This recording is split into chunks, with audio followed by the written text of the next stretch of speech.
Lot keeps on being revealed, and we are honored and humbled to welcome here in studio Mr. David Tahar, the father of fallen soldier Adir Tahar. David, we're first so sorry for your loss, and we're grateful for you coming here tonight. I will ask you first to tell us about Adir, about his heroic fight on October 7th. First of all, hello. Adir on October 7th, Saturday, was in the army base. Friday night he was on duty until 1 o'clock in the morning, and he actually remained guarding with the soldier who replaced him until 3 in the morning. He remained with him. And later on he went to his room and he spoke to his commander till late in the morning, a young soldier. 4:30 he went to sleep. 5:45 he was woken up while alerts of missiles and of penetration of terrorists. His officer woke him up, and actually they took all the soldiers who were there at the time, they concentrated them at a certain point in order to explain to them that they're supposed to use all their equipment and to come to a certain other point and to go to some sort of defense on the base and also attack. And then obviously the fight began. When did you get the heartbreaking news of him losing his life in battle? I came back from synagogue on Saturday, and I realized there's like half world war going on. And I sent a WhatsApp message to Adir, and I said to him, Adir, I hear a lot of things, just let me know that you're alive, that you're okay. And I see that he received the WhatsApp, but he didn't read it. And a few minutes later, I called him, and then I put on the television, and I realized the terror that was happening over there in that region. And then the WhatsApps began of all the soldiers and all the parents. It started becoming like a wave. Everybody's asking and pressure. And I asked a lot of questions. And actually I realized that no one could communicate with the kids. So we started calling whoever we could to try maybe to even locate the phone, to find out where his phone is. Because his phone sometimes called and sometimes didn't. So until Sunday, actually, morning, I had no contact with Adir and nobody could give me any answers. However, they gave me a phone number of a hospital to call, and every half an hour to ask, to find out whether Adir or his body, if he arrived. And that's actually what I did until Sunday around 7 in the morning. I didn't go to sleep. And on Sunday, I was told to go and to report him as missing. And in the police headquarters, and I submitted the report of missing. And I asked the policeman, my son is a soldier, why do I have to submit what? The army is supposed to know where he is. And I can tell you that the army was in shock, just in shock. And after I submitted the report, I decided on my own will to go back, to go to the hospital. Looking for his son. And I went to the hospital, Barzilai. I can tell you that going from Tel Aviv to the hospital shouldn't take more than 40 minutes. It took me 3.5 hours because the whole time we were stopped and detained. And you see, it was like a movie, like a video game. All sorts of soldiers coming out, and they shoot on cars, and you can see that they're killing people.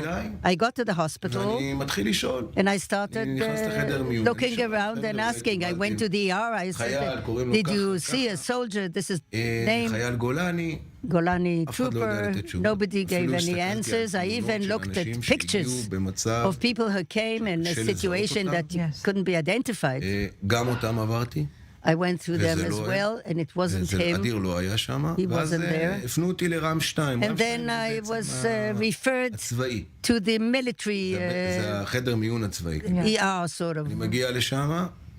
And I went over there.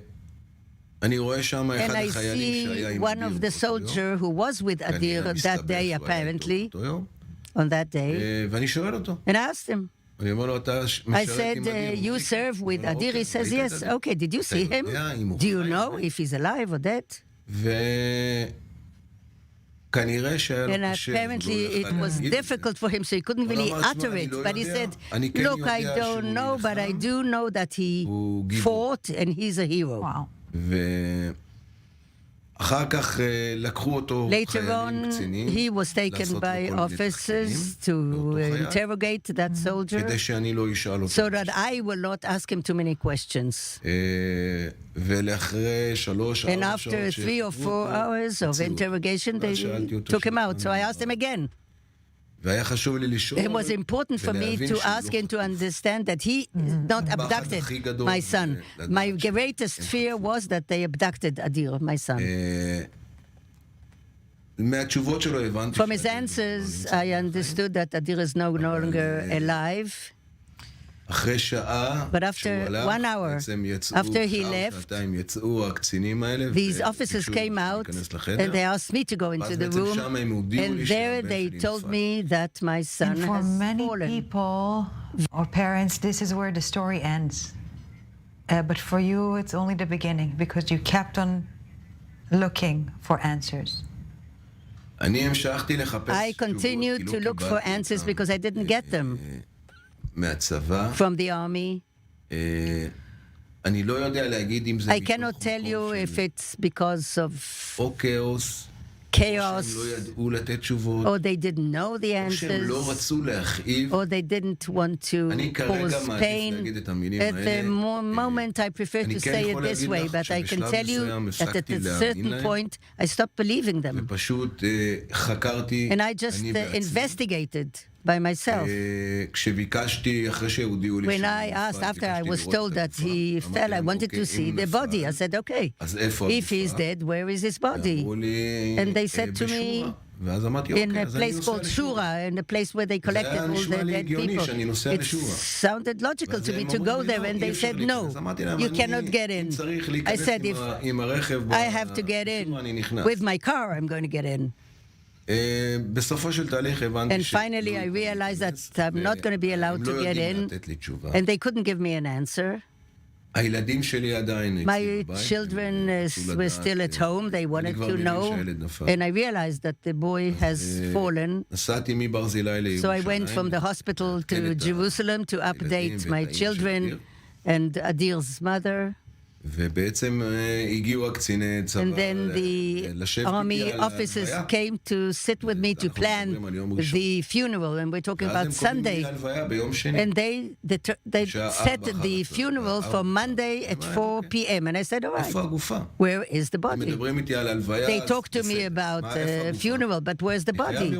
I must see the body. I will not bury him without seeing him. And then they said the body will get to the burial place on Herzl Mount. And I realized here that they lied to me.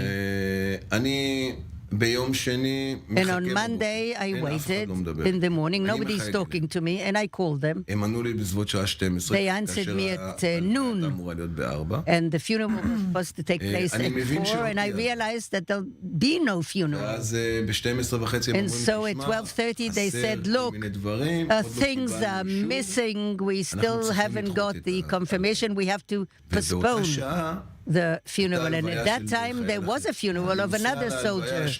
So I went to the other ones.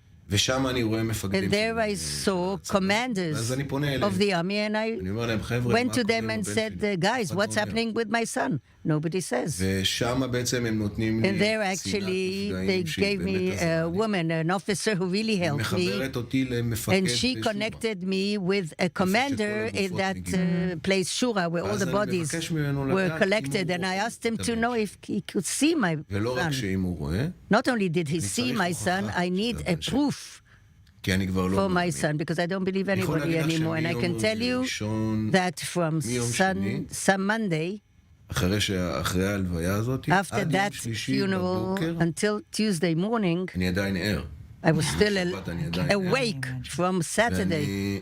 ואני פשוט בטלפונים עם המפקד הזה And I was בשורה. on the phone with that ביום שלישי commander, בבוקר, and on Tuesday שלח morning, לי הודעה he sent me a שמצא את message הגופה, that he found the body, וביקשתי הוכחות, אז and I שלח asked לי for את proof.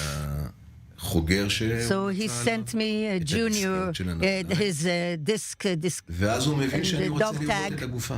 and he realized I want to see וזה היה לו מאוד the מאוד body, קשה, and it was very כי difficult for him, בעצם הוא מבין because שאני הולך he לראות understood that גופה I'm going ללא to ראש. see a body with no ואז אני שואל head. אותו שאלות, אני אומר לו, So I asked him questions. I מה said הבעיה to שאני אראה him, את הגופה? what's the problem for me to see הוא אומר לי, the תשמע, body? And he כדאי said, look, שתזכור אותו כמו שהוא היה. you should better remember him the way ואני he עדיין was. מתעקש. And I ואני לא insisted, מוותר, and ואני I אומר, did תשמע, not give בכל up, and מקרה I אני said, אהיה look, חייב לראות את in הילד. any case, I זה have לא to יעזור. see הוא my לא boy. ייקבר עד שאני He אראה is לו. not going to be buried אני חייב until I לראות, see אני חייב him. לגוע בהם. I have to touch him. לצערי ולשמחתי, Unfortunately, and fortunately, that's me. That's the kind of father I am. Proud of it. ואני ממש גאה בזה. And I am proud. Rightfully so. And then after already this devastating story you're telling us, then Adil was killed again to an extent with the information you got on what happened, on the remains.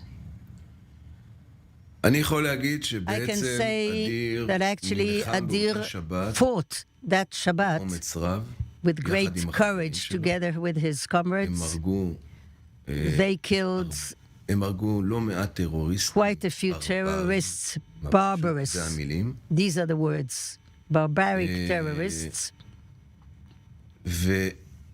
וכדי שהם יוכלו להרוג And in את order אדיר, כי אדיר היה for them סנייפר, to kill Adir, because he was a sniper, הוא הרג הרבה מהם, and he killed a lot of אז them, כדי שהם יוכלו in order להמשיך לכבוש for את them מה שהם to הצליחו continue עד שהם נפגשו עם אדיר, control what הם they שלחו על אדיר could, 3 they רימונים, threw 3 grenades שלחו עליו at גם Adir and also a rocket, ורק ככה a בעצם missile, הצליחו and להרוג only את this אדיר. way they managed to אבל kill הם him. הרגו את אדיר But they killed כשהוא שלם. Adir when he was כשאדיר old. נפל הם הצליחו When he לכבוש את fell אותו מקום down, they could אזור get הלחימה. hold of that area where he was. ובעצם הם And פגשו actually, חייל they הרוג saw על הרצפה, a killed soldier on the ground, ומתוך, אני לא יודע, and out of, איזשהו I don't know, שנאה some sort of או hatred ברבריות or לשמה, barbarism, הם פשוט ירו they באדיר just מתחת shot Adir לכתפיים, under his shoulders, ניתקו את הראש שלו and they מהגוף. detached his head